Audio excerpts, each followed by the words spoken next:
before the Pacific War became a long road of island invasions, firestorms, and desperate last stands, there was one island where illusion met reality.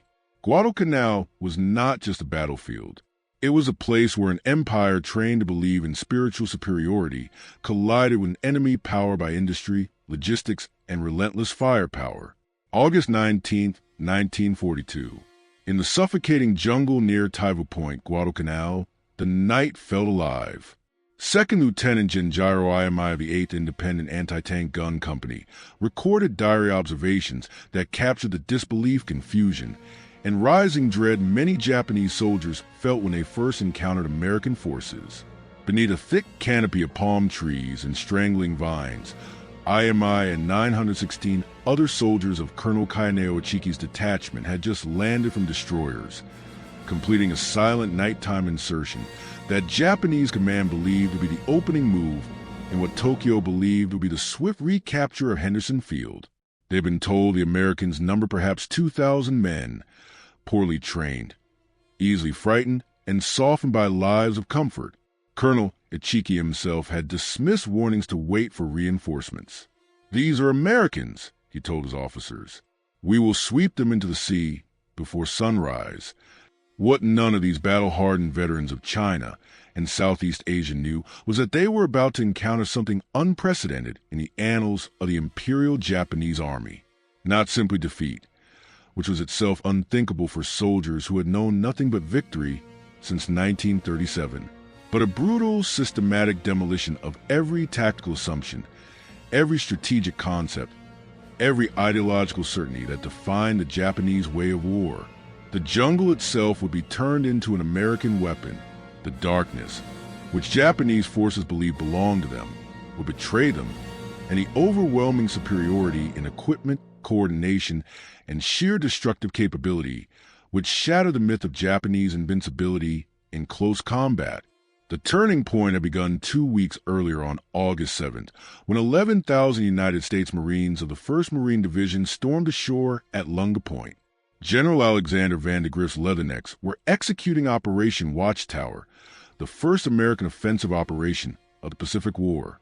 Their objective seemed straightforward on paper: seize the nearly completed Japanese airfield, establish a defensive perimeter, hold the position until relieved. In reality, they were about to fight the longest, most brutal campaign in Marine Corps history up to that point in an environment that would test human endurance to its absolute limits. The island was not paradise. It was a vision of tropical hell. Guadalcanal stretched 90 miles long and 25 miles wide, its interior dominated by mountains reaching 8,000 feet into perpetual clouds.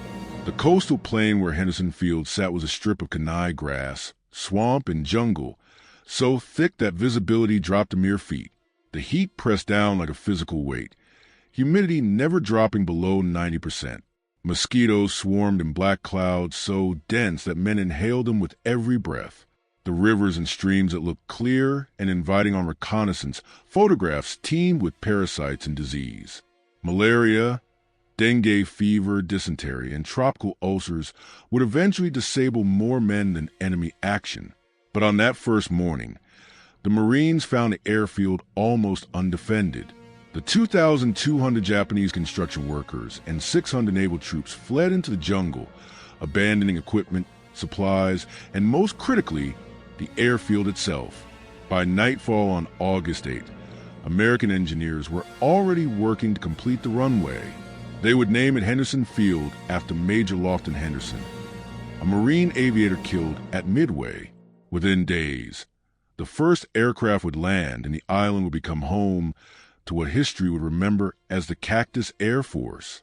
Japan's response came swiftly, and for American naval forces, it was catastrophic.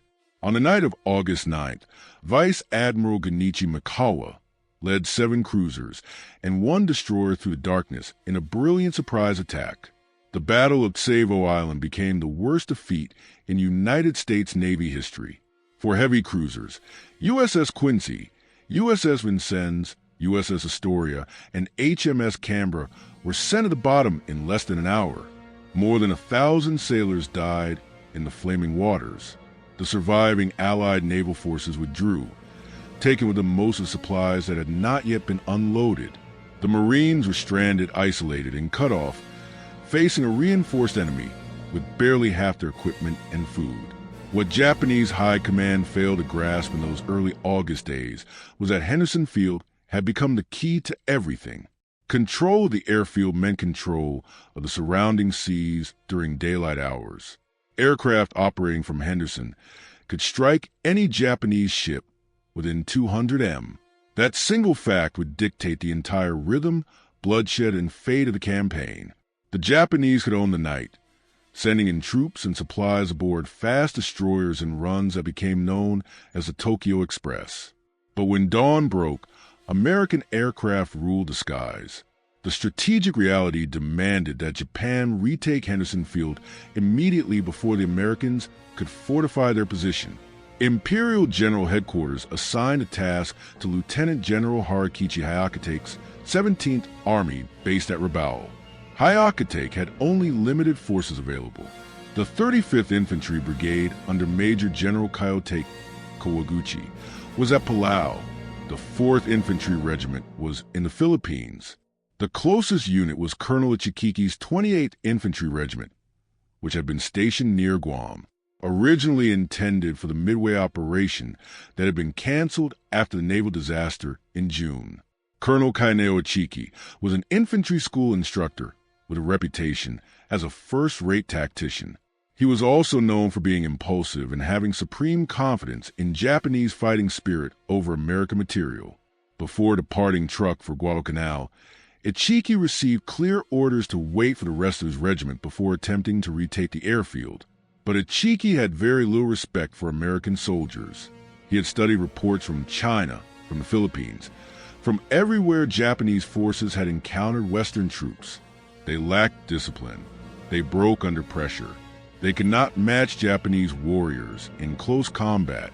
On the night of August 18th, 6 destroyers delivered 917 men of Ichiki's first element to Taivu Point, 15 miles east of the American perimeter. The landing went smoothly, undetected by American forces. Ichiki immediately sent out reconnaissance patrols to assess enemy strength and defensive positions. It looked like a routine tactical decision. It would prove fatal. On August 19th, a patrol from Company A, 1st Battalion, 1st Marines, under Captain Charles Brush, was moving along the coastal track toward Coley Point when they spotted Japanese soldiers. The two forces collided in a brief, vicious firefight. The Marines killed 31 Japanese soldiers and captured documents that revealed the presence of a significant enemy force in the area. More importantly, the captured papers showed that the Japanese severely underestimated American strength. Captain Brush raced back to the perimeter with his intelligence haul. General Vandegrift immediately understood what was coming. A Japanese attack soon, probably from the east. He ordered Colonel Clifton Cates to strengthen defenses along the sandbar at the mouth of what Marines called the Tenaru River. It was actually the Ilu River, but the misidentification would stick in all subsequent accounts. Cate deployed Lieutenant Colonel Leonard Cresswell's 2nd Battalion, 1st Marines along the riverbank with machine guns positioned to create interlocking fields of fire across the sandbar. What happened next would become one of the most devastatingly one-sided battles in Marine Corps history. Colonel Ichikiki, rather than waiting for intelligence from his lost patrol or for reinforcements, decided to attack immediately. On the night of August 20th into the early morning of August 21st, he ordered a frontal assault directly across the sandbar. Japanese doctrine emphasized the superiority of spiritual power and aggressive night attacks to overcome enemy firepower. Ichiki believed his veterans could break through American defenses through sheer audacity and close quarters fighting where Japanese soldiers excel with bayonets and grenades. A little after midnight, Solomon Island scout Jacob Vuza, who had escaped Japanese captives after hours of torture, stumbled into Marine lines with a warning. The Japanese were coming. Minutes later, the jungle erupted. Hundreds of Japanese soldiers charged across the sandbar, screaming battle cries, firing rifles, hurling grenades. They ran straight into a killing zone the Marines had prepared with cold, methodical precision. The M1917A1 Browning water-cooled machine guns opened fire. These weapons, perfected during World War I, were the unsung heroes of Marine firepower. Each gun could sustain 600 rounds per minute indefinitely, as long as the water jacket stayed filled. The Marines had positioned them in mutually supporting positions so that no area of the sandbar remained uncovered. Japanese soldiers fell in wave after wave as the heavy .30 caliber rounds tore through flesh and bone. Those who made it across the sandbar encountered 37mm anti-tank guns loaded with canister rounds, essentially giant shotgun shells that turned men into shredded meat. Still, the attack continued for hours. Wave after wave of Japanese soldiers charged into machine gun fire. Some made it to the Marine positions and engaged in hand-to-hand combat. Marines fought with rifles, knives, fists, anything available, but the defensive preparations held firm. The interlocking fields of fire prevented any Japanese breakthrough. As dawn approached, Colonel Ichikiki's attack had completely stalled. More than 800 of his men lay dead or dying on the sandbar and in the shallow water. Daybreak brought no mercy for the surviving Japanese. General Vandegrift ordered a counterattack using elements of the 1st Battalion, 1st Marines. 5 cubic meter Stuart light tanks crossed the sandbar and began systematically hunting down Japanese soldiers who had taken cover in the coconut groves. War correspondent Richard Trigaskis, watching from a Marine position, described the scene. It was fascinating to see them bustling amongst the trees, pivoting, turning, spitting sheets of yellow flame. We had not realized there were so many Japanese in the grove. Group after group were flushed out and shot down by the tank's canister shells. By midday on August 21st, the Battle of the Tenaru was over. Of the 917 Japanese soldiers who had landed at Taivu Point, approximately 800 were dead. Approximately 128 survivors, mostly from support units that had remained near the landing site, melted into the jungle. They would send a radio message to the 17th Army headquarters reporting the disaster. Among the dead was Colonel Ichikiki himself, though accounts differ on how he died. The official Japanese version claimed he burned his regimental colors and committed ritual suicide. Some witnesses insisted he died, leading a final charge. Marine casualties were approximately 40 killed and wounded. The psychological shock on surviving Japanese soldiers was devastating. Captured documents and post-war accounts revealed the shock of learning that an entire regiment had been annihilated in a single night. The Americans had not fought the way Japanese doctrine said they would. They did not panic under night attack. They did not break when charged by screaming warriors. Instead, they had waited calmly in prepared positions, allowed the Japanese to enter killing zones, and systematically destroyed them with concentrated firepower. The most terrifying revelation came from examining captured equipment and assessing the battlefield. The Americans possessed a level of material wealth that Japanese intelligence had completely failed to comprehend. The Browning machine guns never jammed, never overheated beyond their design capacity, never failed from poor maintenance or inadequate spare parts.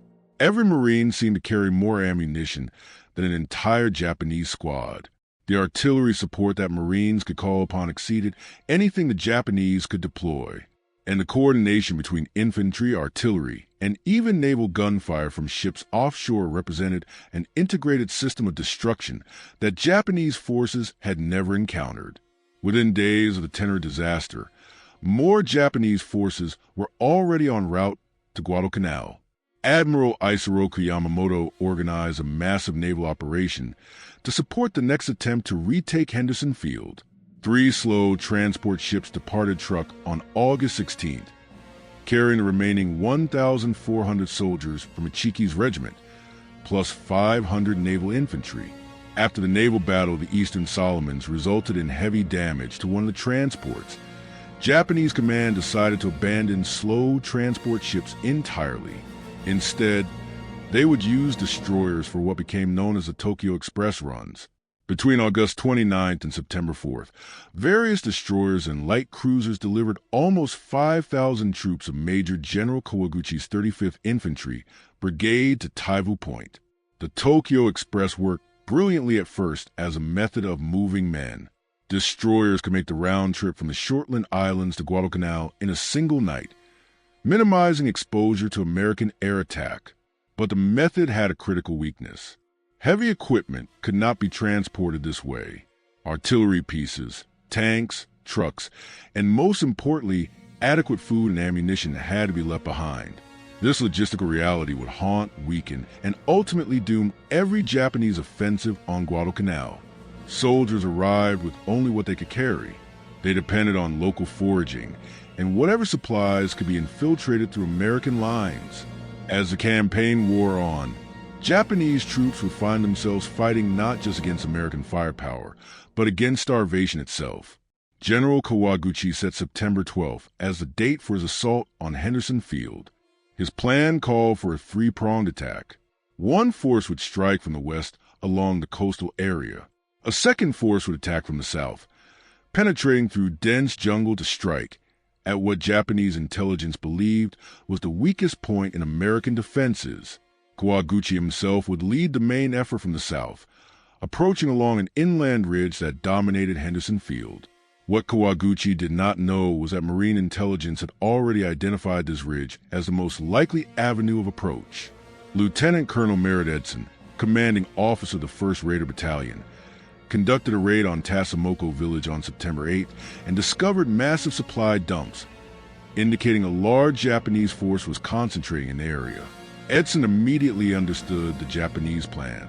They would come from the south, using the ridge as their approach route. Edson requested permission to establish a defensive line on the ridge itself. General Vandegrift approved.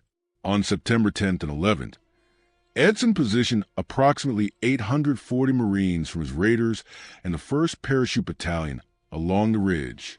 He selected defensive positions with the same methodical care that had characterized the Tenaru defenses. Machine guns positioned to create interlocking fire.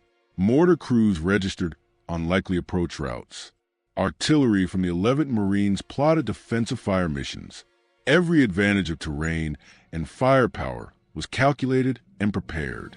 The ridge itself was a narrow coral spine approximately 1,000 m long, consisting of 3 distinct hills covered with kanai grass and scattered trees.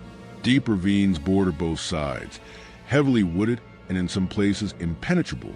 It was the perfect terrain for a night attack by infiltrating infantry. It was also, if properly defended, a killing ground. On the night of September 12th, Kawaguchi's forces began their assault. Unlike Ichiki's frontal charge, this was a more sophisticated attack. Japanese infantry infiltrated through the ravines on both sides of the ridge, attempting to envelop American positions. Small units probed for weak points. When they found them, larger forces concentrated for breakthrough attempts. The fighting was savage and confused. In the darkness, Marines sometimes found themselves engaged in hand-to-hand combat with Japanese soldiers who had infiltrated to within grenade range, but the defensive preparations held firm. When Japanese forces concentrated for breakthrough attempts, Marine mortars and artillery shattered them. The 11th Marines fired more than 2,000 rounds during the night, dropping high explosive shells so close to Marine positions that shrapnel wounded friendly troops. Machine gun crews fired until their barrels glowed red in the darkness. Individual Marines fought with rifles, pistols, knives, entrenching tools, anything that came at hand. Sergeant Major Jacob Veer, the same scout who had warned of the Tenaru attack, moved through the lines, encouraging Marines and pointing out Japanese infiltration routes. Sergeant John Basilone manned a machine gun position that became critical to the defense. When his gun crews were killed or wounded, Basilone continued firing alone, repelling wave after wave of Japanese attacks. He would later receive the Medal of Honor for his actions that night. 2 Marines would earn the Medal of Honor at Edson's Ridge, and 19 would receive the Navy Cross. As dawn broke on September 13th, the Japanese attack had failed to break through, but Kawaguchi had more troops available and prepared to renew the assault the following night. Edson pulled his lines back to the center of the ridge, consolidating his forces. General Vandegrift sent reinforcements, bringing the total defending force to approximately 2,500 men. The Japanese would attack again, but this time the Marines were ready with even stronger positions and more concentrated firepower. The second night's fighting was even more intense than the first. Kawaguchi threw his remaining forces into desperate attempts to break through before American reinforcements made the position impregnable. Japanese soldiers charged repeatedly, dying by the hundreds in the machine gun fire. Some attacks came within 50 yards of Edson's command post before being stopped.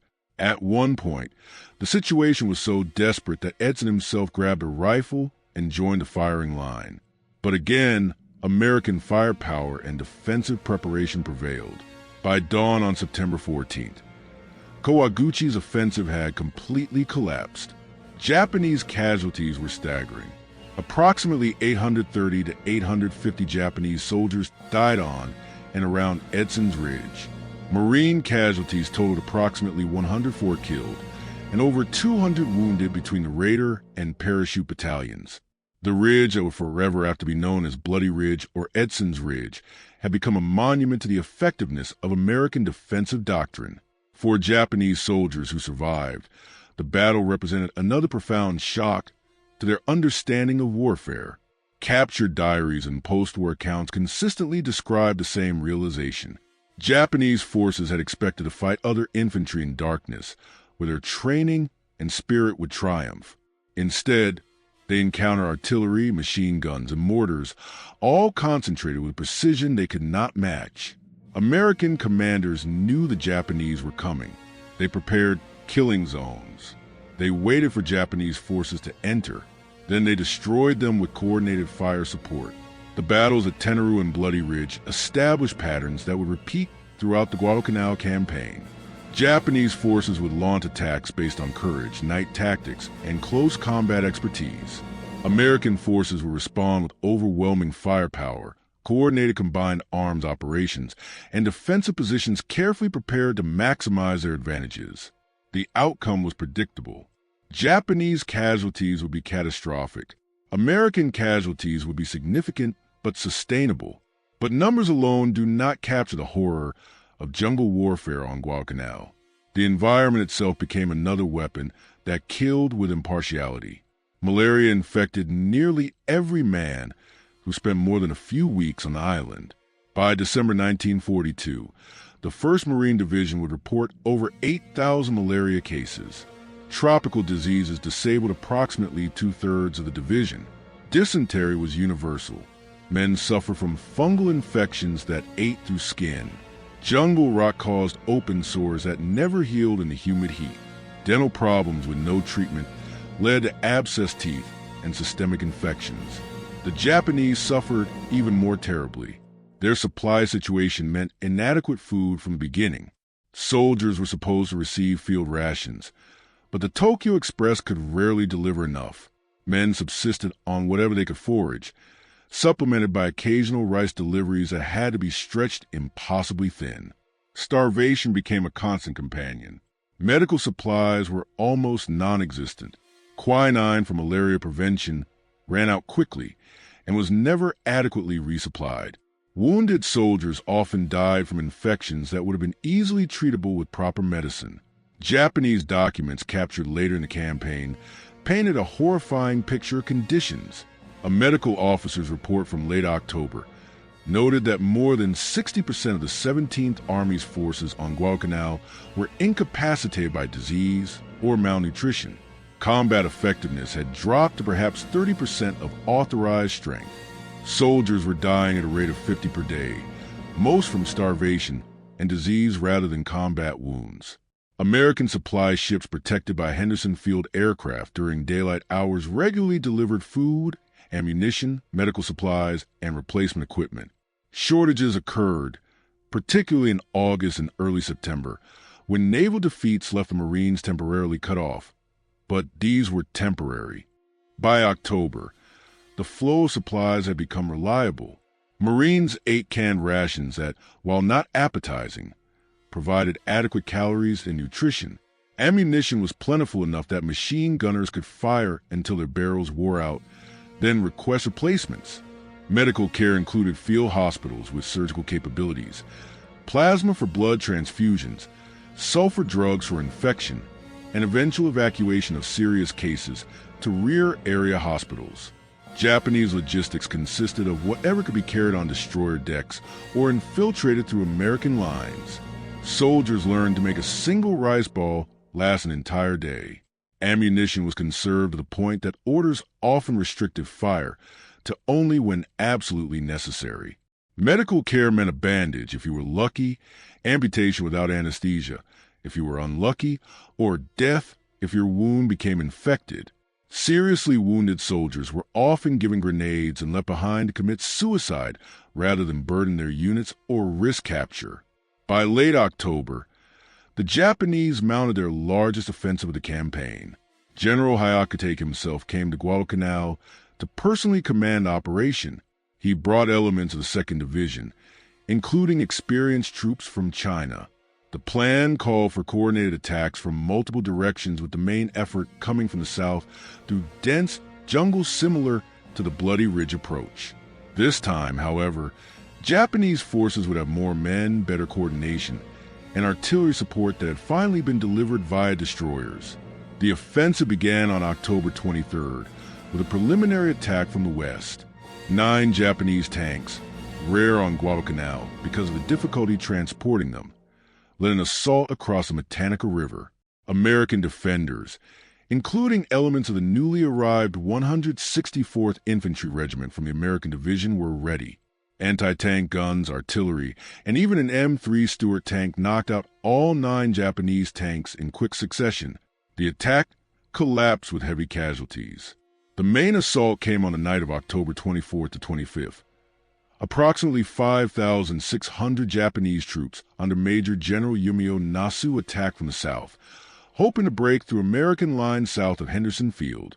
They faced the 1st Battalion, 7th Marines under Lieutenant Colonel Louis Chesty Puller, reinforced by elements of the 164th Infantry Regiment. The fighting that night passed into legend in Marine Corps history. Japanese attacks came in waves throughout the night. Individual breakthroughs were sealed by immediate counterattacks. Machine gunners fired until their weapons failed, then grabbed rifles and continued fighting. Artillery from the 11th Marines fired danger close missions that landed within yards of Marine positions. Offshore, the battleship USS Washington stood by, ready to provide naval gunfire support if called upon. At one critical moment, only a single Marine battalion stood between Japanese forces and Henderson Field, but they did not break. Sergeant John Basilone, who had distinguished himself at Bloody Ridge, again became critical to the defense. When ammunition ran low for his machine gun section, Basilone personally carried ammunition to enemy fire to keep his guns operational. He repaired damaged machine guns under fire. When one gun position was overrun, he grabbed a .45 pistol and led a counterattack that restored the line. By dawn on October 25th, the Japanese offensive had failed. General Nasu was dead, killed by machine gun fire during one of the night attacks. More than 2,000 Japanese soldiers died in the attempt to break through. American casualties were several hundred killed and wounded, severe but sustainable. October 1942 also saw major naval engagements that decisively shifted the balance of power around Guadalcanal. The naval battle of Guadalcanal, fought over 4 days from November 12th through 15th, saw some of the most intense surface combat in naval history. In a confused nighttime melee on November 13th, American cruisers and destroyers engaged a Japanese bombardment force that included the battleships Hai and Kirishima. Rear Admiral Daniel Callahan and Rear Admiral Norman Scott, the only 2 American flag officers killed in World War II surface engagements, died in the fighting. The Americans lost 2 light cruisers and 4 destroyers. 3 more destroyers were damaged, but the Japanese lost a battleship he disabled in the night action and sunk by aircraft the following day. More importantly, the bombardment mission failed.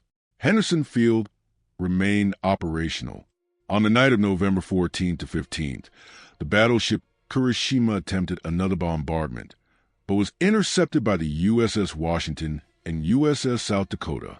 In a devastating display of American radar-directed gunnery, Washington put 9 16-inch shells into Hiroshima at ranges where Japanese lookouts could barely see their target. Hiroshima sank with heavy loss of life.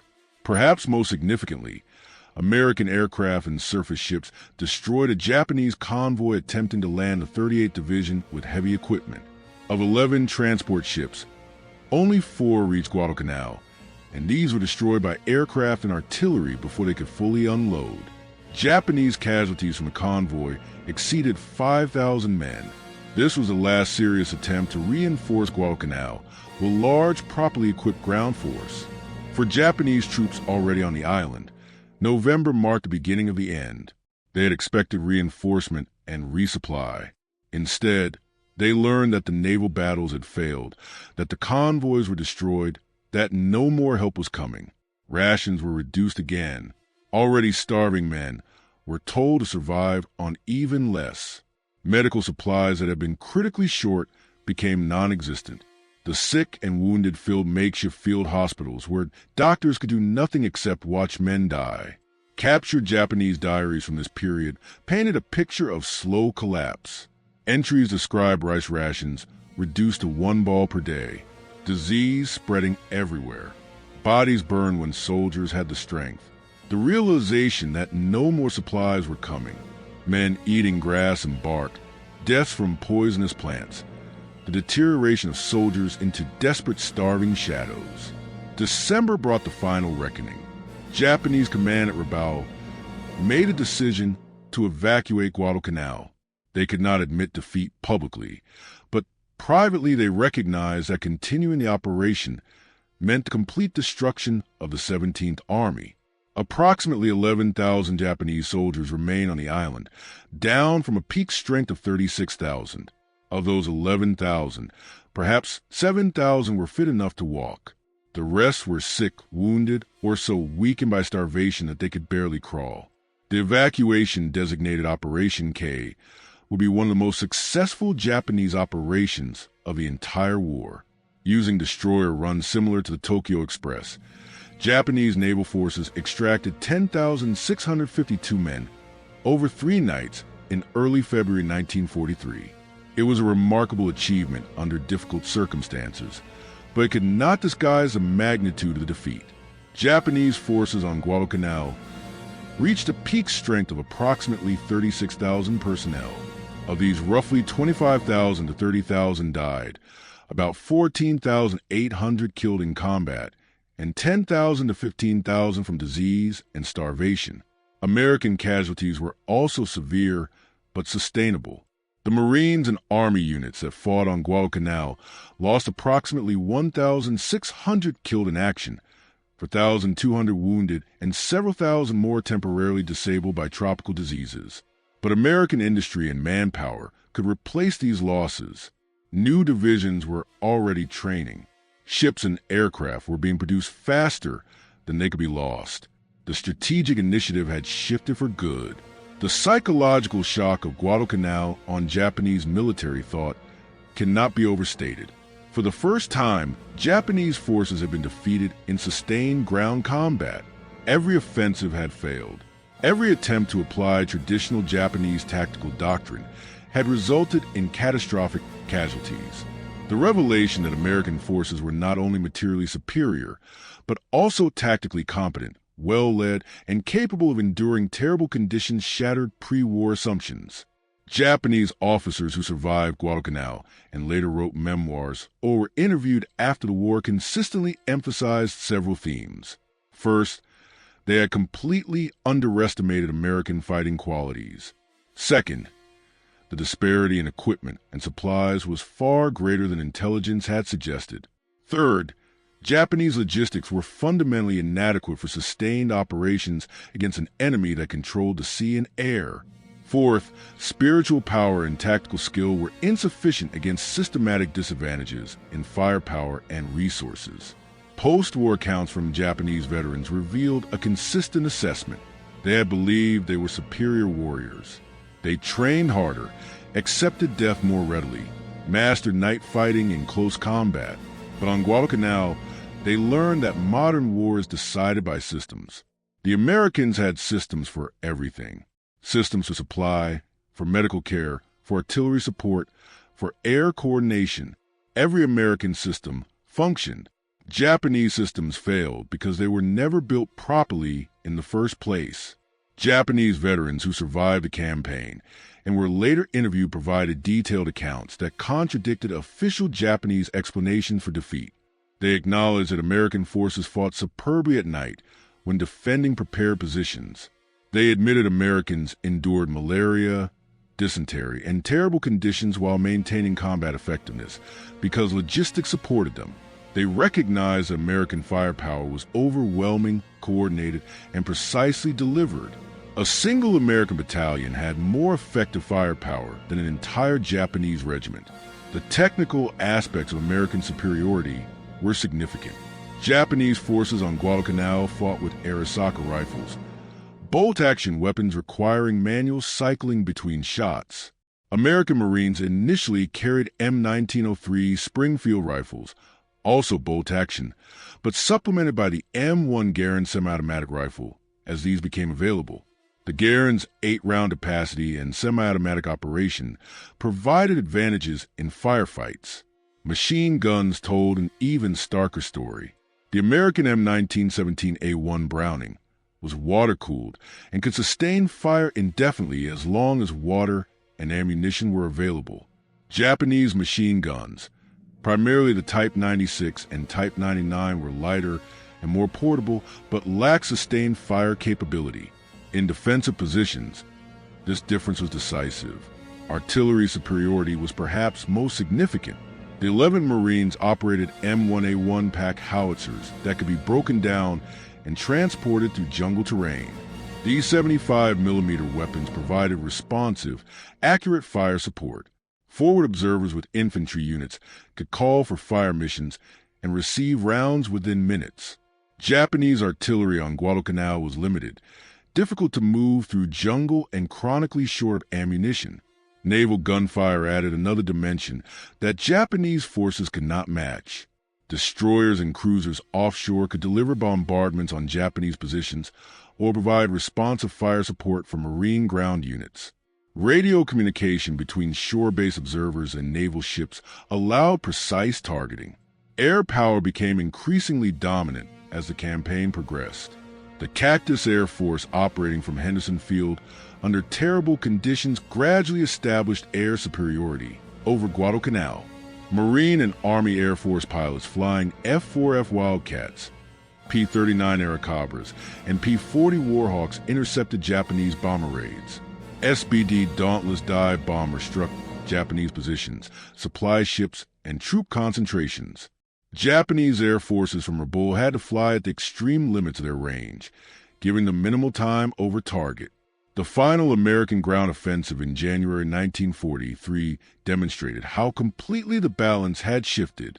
Major General Alexander Patch's 14th Corps, now including both Marine and Army divisions, launched coordinated attacks that systematically reduced the remaining Japanese positions. The offensive had overwhelming support from artillery, air power, and naval gunfire. Japanese resistance, while determined, was hampered by starvation, disease, and ammunition shortages. On February 9, 1943, American patrols discovered that Japanese forces had evacuated. General Patch sent his famous message to Admiral Halsey. Tokyo Express no longer has terminus on Guadalcanal. The campaign was over. 6 months of fighting had resulted in the first major American ground victory against Japan. More importantly, it established patterns and revealed truths that would shape the rest of the Pacific War. The lessons Japanese survivors took from Guadalcanal were devastating to pre-war military doctrine. The myth of Japanese warrior superiority had been shattered in the mud, disease, and fire of Guadalcanal. Individual courage and tactical skill were inadequate against systematic disadvantages. Night attacks and close combat, the hallmarks of Japanese tactical success in China, failed against American defensive positions. Supply and logistics were not secondary concerns, but fundamental requirements for sustained combat. Air and naval superiority determined outcomes on land.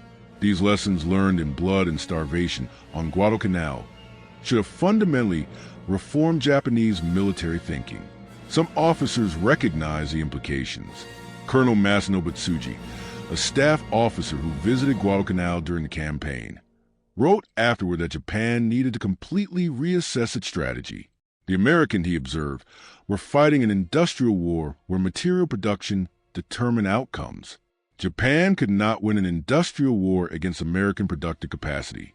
But Japanese military culture built on generations of tradition and recent victories could not easily accept such fundamental revision.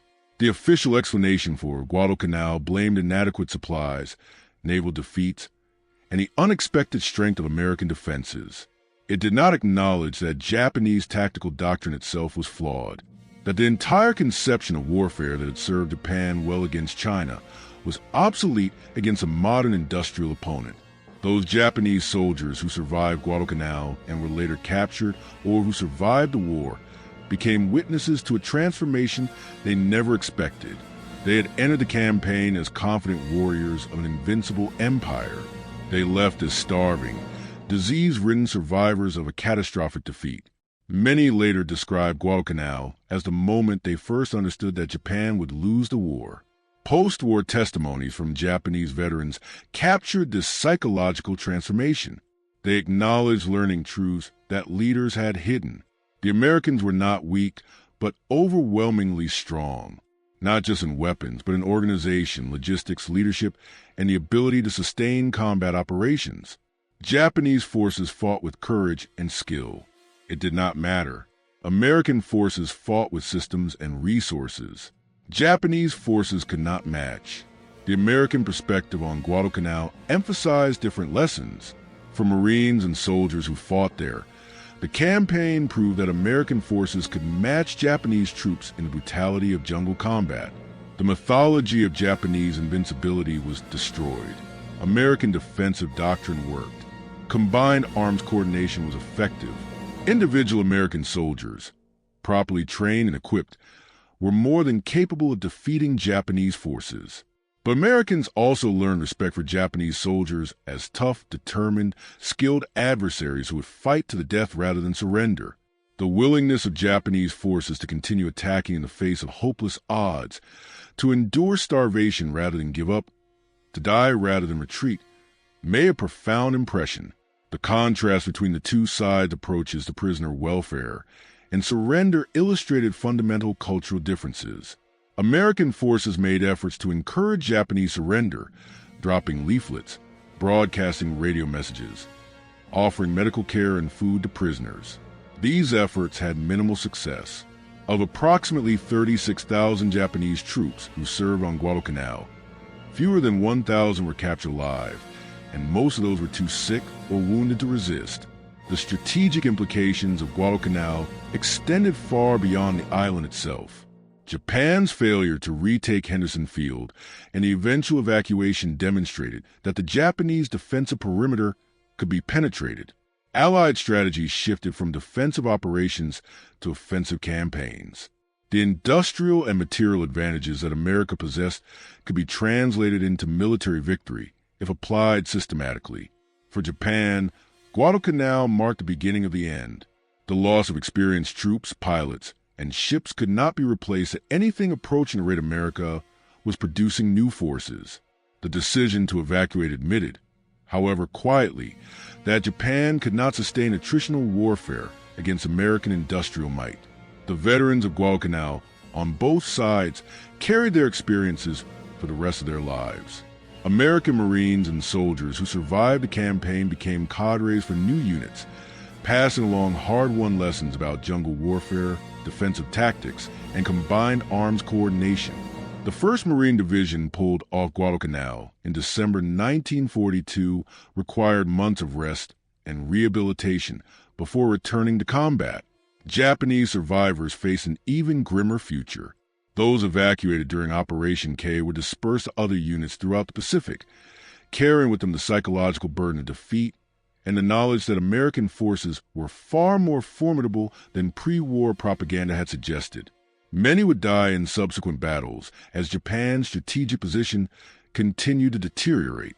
The island of Guadalcanal itself bore the scars of 6 months of intense combat for decades afterward. Wrecked aircraft, destroyed vehicles, abandoned equipment, and unexploded ordnance littered the jungles and coastal areas. Henderson Field, expanded and improved during and after the campaign, served as a major Allied base for subsequent operations in the Solomons.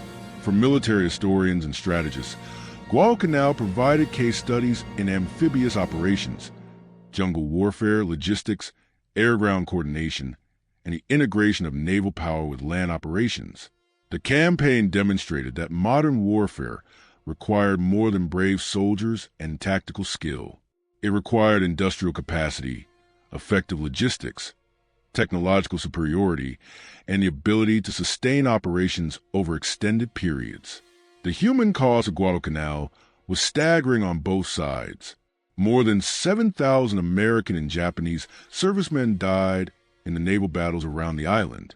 On land, American casualties exceeded 7,000 killed, wounded, or missing.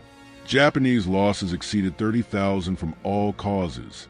Thousands more on both sides suffered from diseases and conditions that would affect their health for the rest of their lives. But the strategic significance justified in military terms the terrible cost. Guadalcanal became the turning point where Allied forces shifted from defense to offense in the Pacific. It demonstrated that Japan could be defeated in ground combat. It established air and naval superiority patterns that would characterize the rest of the war. The story of Japanese troops encountering American jungle warfare on Guadalcanal is, above all, a story about the collision between two fundamentally different approaches to modern warfare. One side believed in the supremacy of the warrior spirit and courage, overcoming material disadvantages in tactics, producing victory regardless of resources. The other side believed in systematic application of industrial power in logistics and firepower as force multipliers and combined arms coordination as the key to success. The jungle of Guadalcanal became the crucible where these conflicting philosophies met. The outcome, though it took 6 months of brutal fighting to reach its inevitable conclusion, demonstrated that concentrated fire support and logistics, when combined with competent tactics and determined soldiers, create a form of military power that Japanese forces simply could not match. For the Japanese soldiers who survived Guadalcanal and lived to tell their stories, the campaign represented a moment when reality destroyed illusion. They learned that their training had been based on false assumptions. Their tactics had been designed for a different kind of war. Their logistics had been inadequate from the beginning, and their nation was engaged in a conflict it could not win through military means alone. The Americans who fought on Guadalcanal learned different but equally important lessons. They discovered that they could match Japanese soldiers in the brutality of combat. They proved that American industrial power could be translated into military victory. They developed tactics and doctrine for jungle warfare that would serve them well in subsequent campaigns. And they shattered the myth of Japanese invincibility, replacing it with a realistic assessment of a tough, determined, but ultimately defeatable enemy. Guadalcanal was where Japanese troops were terrified not by American soldiers as individual fighters, though they proved formidable, but by the systematic, overwhelming, relentless application of firepower and material resources that American forces brought to every engagement. It was a terror born not from death itself, which Japanese soldiers had been trained to accept, but from the realization that courage and sacrifice were meaningless against an enemy whose supplies never ran out, whose wounded received care, whose artillery never stopped firing, whose aircraft controlled the skies, and whose industrial base could replace losses faster than combat could inflict them. The transformation that began when Japanese forces first encountered American jungle warfare on Guadalcanal marked a fundamental shift in the Pacific War. From that point forward, Japanese forces would be on the defensive, fighting a losing battle against an enemy whose material advantages grew larger with each passing month.